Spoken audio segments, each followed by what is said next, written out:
أقم الصلاة لدلوك الشمس إلى غسق الليل وقرآن الفجر إن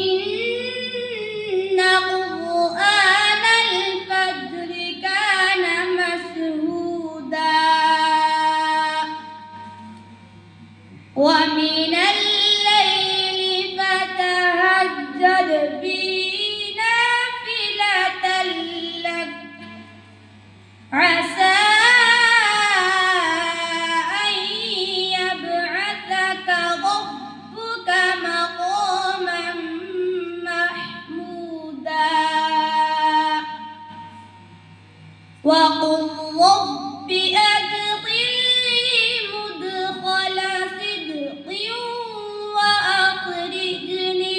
مخرج صدق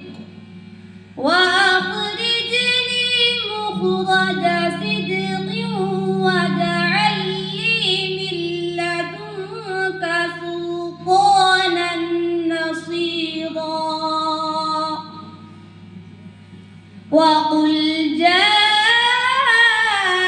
الحق وزهق الباطل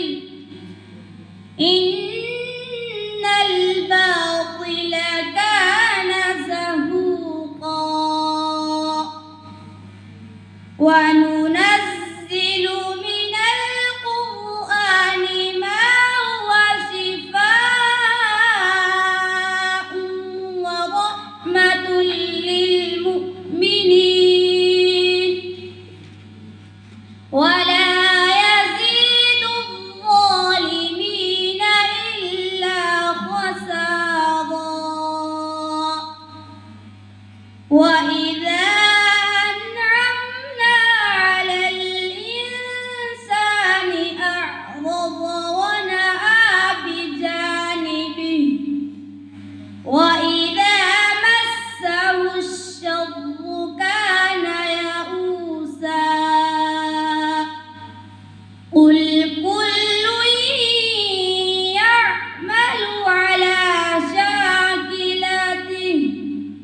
فربكم أعلم بمن هو أهدى سبيلا.